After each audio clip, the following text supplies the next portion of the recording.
আল্লাহ গো, আমার মুরগি মরে গেছে। জেতা মুরগি কেমনে মরলো গো? তোমার কি কানতে ধরছে? অলক্ষী ধরছে রে, তুই ঘুমাইতেছস? হ্যাঁ, আর আমি ঘুমাস বউ লইয়া। তুমি সকাল সকাল আমি সিলে শুরু করছো কেন? এই দেখ, আমার শখের মুরগি মরে গেছে, অলক্ষী কারণে মরে গেছে। মুরগি কোনদিন মরতে দাও নাই? তুমি কোনো কথা বলবো না। আমার মতোই বিরুদ্ধে বাপ ফুট মিললে একটা অলক্ষী করে আসছো। কি হয়েছে আম্মা? কি হয়েছে বুঝো না? তোর কারণে মরে গেছে। এইটা তো খুবই খারাপ হয়েছে। এটা খারাপ হইছে না ভালো হইছে সেটা পরে দেখেন যাইবো। আম্মা কি কইতাছে শুনছো? আম্মা কইতাছে তুমি আমগো বাড়িতে আসার পর আমগো বাড়িতে অলক্ষী লাগছে।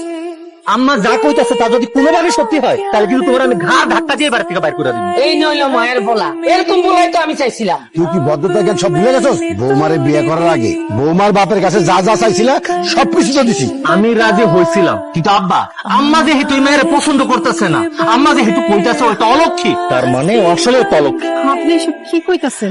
আমি অলক্ষী হইতে যাবো কেন? আমি কি ক্ষতি করছি? জন্মের পর মা রেখাইছ, বিয়ের 7 দিন আগে বাপে রেখাইছ, এখন আমার সংসার দেখাইতে কোন জানি আমার পোলা রেখা এলাই। এই অলক্ষীর বাড়ি থেকে দাঁড়াই দিই। আমার মার যদি তোমার কারণে কিছু হয় না তাহলে বাড়িতে তোমার কোনো জায়গা হইব না। তোমার লাঠি দিয়ে আমি এবার থেকে বাইর করে দিব। বৌমা তুমি বাবু কথায় কোনো দুঃখ পাও না, ঘরে যাও। আমি কি তাইলে সত্যি অলক্ষী বউ? বাবা কবি, আমি তোরে কইলাম ইউটিউবে সার্চ দিয়ে দেখতি, এই যে আমার মাথাটা চক্কর দিল। আমি আর কইলাম বাসু, সামান্য একটু মাথা চক্কর দিছে, এটা লেগে কি ইউটিউবে সার্চ দিয়ে দেখতে হইব? মা তো বাচ্চা আছে, অন্ত বুঝতেছ না। মা থাকতে দরদ বুঝবা না, মরলে বুঝবা। তোমার মাথা ঘুরে পড়ে গেছে, তুমি বিশাল কিছু মনে করছো। আর কেন তোমার মাথা ঘুরে পড়ছো জানো? এই যে দিন ধরে বক বক করো এই কারণে। মন্ডা এ মাথা চক্কর কি তুমি বুঝো? বুঝো তুমি গর্দমাই কি বুঝবা? আমার উপর বদনজর পড়ছে, আমি আর বাসুম না। এই অলক্ষী যে কদিনের বাড়িতে আছে, আমার কবরে পাঠাইয়া তাই এই বাড়ি ছাড়বো। তোমার কবরে পাঠাইবো, তোমার কবরে পাঠাইবো, আর আমি কি চাইয়া চাইয়া দেখুন? আমি নগদ ওরে কবরে পাঠাইয়া দিব।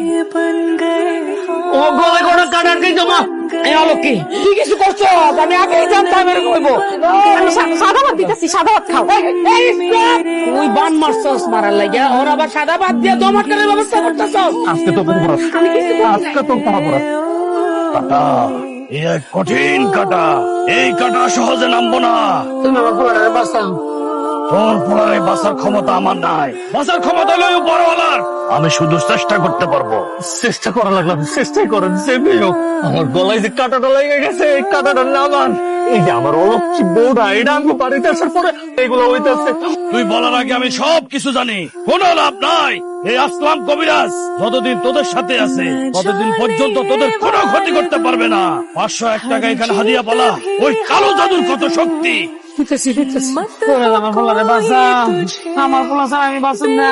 আমার পোলা যদি কিছু হয় তোরে আর আপনারে আমি ছাড়ব না কিন্তু। আল্লাহ গো, আমার ভাইটারে কি করছে? হ্যাঁ, এই অলক্ষীর কাম না।